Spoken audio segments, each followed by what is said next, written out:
안녕하세요. 교육의 진심인 아빠 오너드림입니다. 말레이시아 조기유학 관심 있으신 분들 중에 제 영상을 보시는 분들, 많은 분들이 말레이시아 조기유학에 관심이 있으실 거예요.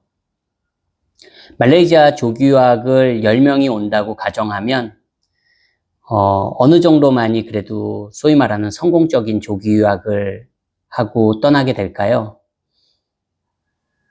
제 개인적인 생각으로는 20%도 채 되지 못한다고 생각합니다. 그러면 제가 생각하는 그래도 성공적인 조기유학, 일단 첫 번째로 말레이시아 조기유학 고려하시는 분들 중에 아마 공통적으로 영어, 그쵸?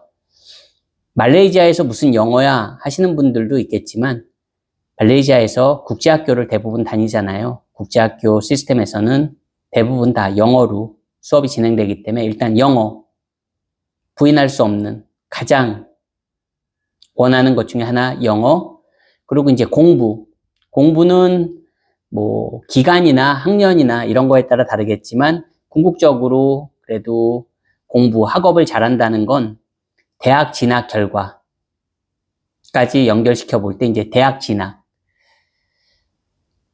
혹은 뭐 어떤 학업 성취도, 입시죠. 영어 입시. 그 다음에 세 번째는 그래도 말레이시아 국제학교 시스템에서는 한국보다는 그렇게 입시 모든 아이들이 다 학교 끝나고 다 학원으로 가고 그렇게 쳇바퀴 돌듯이, 그러니까 말레이시아 국제학교도 학교 갔다가 끝나면 정해진 루틴대로 활동은 하겠지만 기본적으로 한국처럼 그렇게 입시 모든 게 다 입시에만 초점이 맞춰져 있지는 않습니다. 그렇기 때문에 아이가 한국에서는 자기가 뭐를 좋아하는지도 모르고 그냥 계속 초중고 학교 학원 그 다음에 이제 좋은 대학 이렇게 가는 대부분이 다 그렇게 많이 가잖아요. 사실 요즘 조금 바뀌었다고는 하지만 아직도 좀 그런 입시 지향적인 그런 게 있잖아요. 그런 거를 고려할 때 말레이시아는 그나마 조금 더 아이가 자기가 하고 싶은 거 그리고 자기가 관심 있는 분야 그런 거를 찾을 수 있는 시간이나 그런 여력이 한국에 비해서는 절대적으로 많은 게 사실입니다. 이제 그런 거를 잘 찾을 수 있는 아이가 진짜 원하는 게 뭔지, 아이가 진짜 하고 싶은 거를 말레이시아에 와서 찾을 수 있는 계기가 된다면 그 정도 세 가지 저는 그 카테고리라고 생각합니다. 그 정도 수준에서 하나라도 내가 만족한 결과를 얻었다? 그러면 그래도 괜찮은 조기유학이었다. 성공적인 조기유학이었다. 이렇게 말씀드리고 싶습니다. 그럼 이제 좀 하나하나 좀 디테일로 가볼까요? 참고로 영어, 이거는 공통이라고 제가 말씀드렸잖아요. 말레이시아 오시는 부모님들 중에 다 내 아이가 영어는 그래도 어느 정도 하기를 바라는 거죠. 근데 그게 어느 정도라는 게 개인마다 다 기간마다 그 목표로 생각하는 그 레벨은 다 다를 수 있죠. 저는 개인적으로 제가 생각하는 영어의 수준은 당연히 높으면 높을수록 좋죠. 잘해야 되는 겁니다. 그냥 한국 아이들하고 비교해서 잘한다. 그 정도로 만족하시는 부모님들도 계실지 모르지만 저는 그거보다 훨씬 이상 수준을 원합니다. 적어도 그 또래 학년의 아이들과 영어 때문에 어떤 학업이나 이런 경쟁이 뒤처지면 안 된다고 생각해요, 저는. 그렇다고 아이들이 원어민 수준의 영어, 사실 말레이시아에서 현실적으로 굉장히 어려운 얘기입니다. 말레이시아에서 원어민 같은 영어를 한다? 소위 말하는 그냥 우리가 말하는 영어권 국가의 원어민들을 말하는 겁니다. 교포같이 영어를 한다? 사실 굉장히 쉽지 않은 일입니다.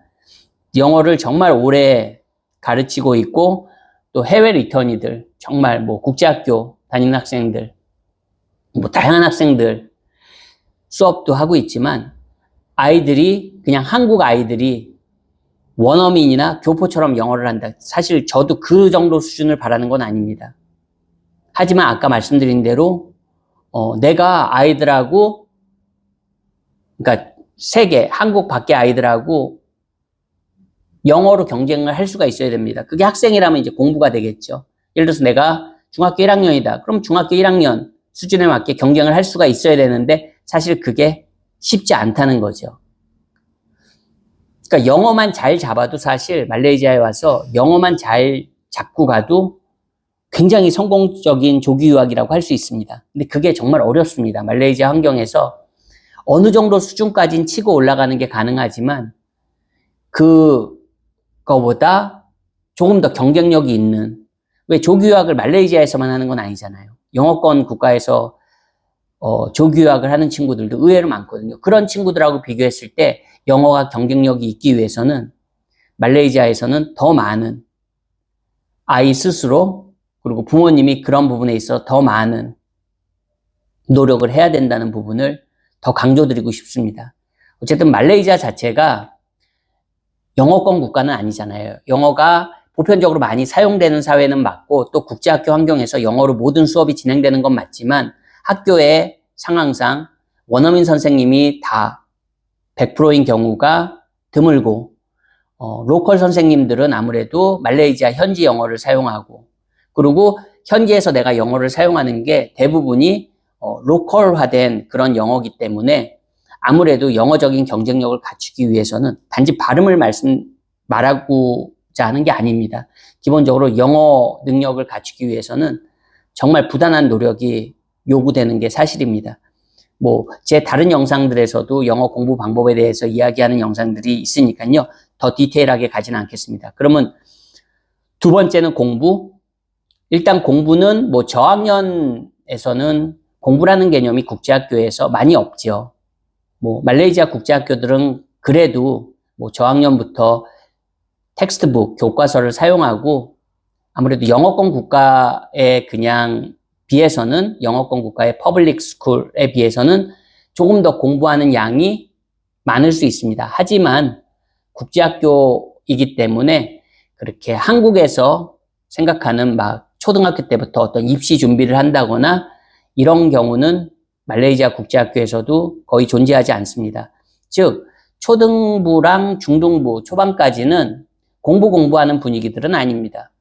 물론 중국계도 많고 또 그런 교육열이 높은 민족들이 있기 때문에 너무 다 그냥 제너럴하게 말씀드릴 수는 없지만 적어도 말레이시아 국제학교에서 초등부에서 중등부에서는 공부하는 분위기는 아니기 때문에 이제 공부는 중등부 고학년이나 영국제라면 이제 10학년, 11학년에 IGCSE 과정 그리고 이제 고등부 과정이죠. 쉽게 말해서 영국제냐, 호주식이냐, 미국식이냐 이런 걸 다 떠나서 고등부 정도 이제 수준에서 미국제는 이제 고등학교가 4년이잖아요. 9, 10, 11, 12. 그 정도부터 열심히 이제 학업은 어떻게 보면 매진하면 되는 분위기입니다. 그러면 좋은 대학 입시에서도 좋은 결과를 얻을 수 있습니다. 충분히. 근데 이제 모든 아이들이 말레이시아에서 다 그렇게 고등부까지 다 마치는 건 아니잖아요. 현실적으로. 그렇다는 전제하에 학업적인 능력을 참 어떻게 평가하는 게 결과로서 평가하는 게 대학 입시랑 바로 말레이시아에서 고등부 과정을 다 마치고 소위 말하는 명문대에 진학했다 아니면 꼭 명문대가 아니더라도 아이가 정말 자기가 가고 싶은 대학에 가고 싶은 전공에 갔다. 그러면 일단 기본적으로 가장 성공적이고요.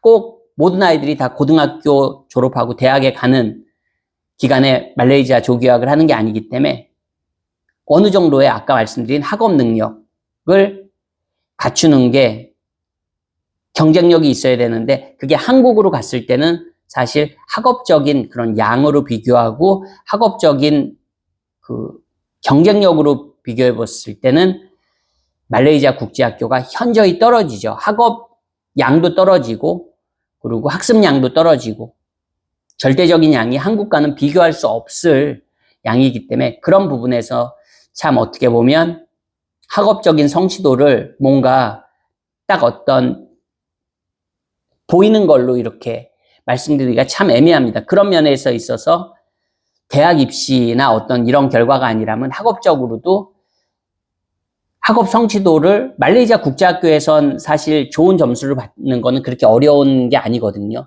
사실 뭐 초등부, 중등부에 있어서 그런 경우이기 때문에 어떻게 딱 이게 학업적으로 이 아이가 목표를 달성했다. 이게 참 말씀드리기가 애매한 부분이 있습니다. 그리고 이제 세 번째입니다. 모든 아이들이 다 뭐 공부해야 되는 건 아니잖아요. 한국도 마찬가지고 말레이시아에서도 마찬가지고 국제학교 환경에선 더 그렇습니다. 모든 아이들이 명문대에 진학해야 되는 게 꼭 뭐 학교에 뭐 명성을 드높이는 것도 아니고요. 자기가 정말 하고 싶은 전공을 찾고 자기가 정말 하고 싶은 목표를 찾고 그런 수 있는 아이가 된다면 저는 그것도 조기유학에서 굉장히 가장 크게 얻어갈 수 있는 그런 결과 중에 하나라고 생각합니다. 물론 이것도 말씀드린 대로 다시 조기유학 후에 한국에 갔을 때 그게 과연 어떻게 현실과 한국의 입시 교육과 다시 만났을 때 유지될 수 있냐 없냐. 현실적으로 입시 환경에서 자기의 공부가 아닌 자기 분야에 매진해서 간다는 건 사실 쉬운 일은 아니죠. 한국의 그런 입시 환경에서. 하지만 적어도 아이가 자기가 진짜 하고 싶은 거를 말레이시아를 통해서 국제학교 환경을 통해서 찾을 수 있다면 그래도 자기가 좋아하는 걸 알고 자기가 뭘 원하는 걸 안다면 아무래도 그거를 전혀 모르고 그냥 아까 말씀드린 대로 한국에서 그냥 남들이 이렇게 공부하고 좋은 대학 가야 되니까 나도 그냥 그렇게 해야 돼. 그렇게 가는 아이들보다는 상대적으로 훨씬 다른 길을 갈 수 있는 그리고 다른 선택을 할 수 있는 좋은 선택을 할 수 있는 자기한테 맞는 선택을 할 수 있는 아이가 될 수 있는 바탕은 된다고 믿고 있습니다. 그런 면으로 볼 땐 또 그렇게 자기가 진짜 원하는 거, 아이가 진짜 원하는 거, 그거를 찾을 수 있는 기회가 그리고 그 기회를 잘 살릴 수 있는 즉 아이가 좋아하는 걸 찾을 수 있는 그렇게 된다면 그게 진짜 성공적인 조기유학이 될 수 있다고 저는 생각합니다. 근데 다시 한번 말씀드리지만 그렇게 원하는 거를 얻는 경우가 영어, 입시, 그리고 뭐 아이가 진짜 자기가 하고 싶은 진로나 뭐 적성 이거를 그렇게 발견하는 경우가 말씀드린 대로 저는 20%라고 말씀드렸지만 사실 20%도 안 된다고 생각합니다. 현실적으로는. 즉 말레이시아 조기유학이 조기유학만 와서 뭐 영어가 될 거다. 뭐 말레이시아 조기유학만 와서 뭐 입시에서 좋은 결과를 얻을 수 있다. 그리고 말레이시아 오면 국제학교 환경에서 아이가 다양한 경험을 함으로써 뭐 원하는 것을 발견할 수 있다. 사실 말레이시아 국제학교도 학교에 따라서 굉장히 다르거든요. 뭐 제공되는 프로그램도 다르고 환경도 다르고 정말로 다릅니다. 그리고 말레이시아 국제학교들은 대부분 국제학교라고는 하지만 국제학교 중에선 조금 더 공부, 성적에 조금 더 그렇게 포커스를 맞추는 경향들이 의외로 많습니다. 그렇기 때문에 한국보다는 좀 더 다양한 기회나 다양한 활동을 할 수는 있지만 말레이시아 국제학교가 모든 아이에게 다양한 기회를 예체능뿐만 아니라 그 이상을 제공한다. 그런 거는 어떻게 보면 약간 환상일 수 있습니다. 국제학교에 대한. 그런 것들을 잘 고려해서 내 아이가 정말 말레이시아를 통해서 어떤 것을 진짜 얻을 수 있는지 객관적으로 다시 한번 고민해 보실 가치가 있다고 생각합니다. 오늘 영상도 시청해 주셔서 감사합니다.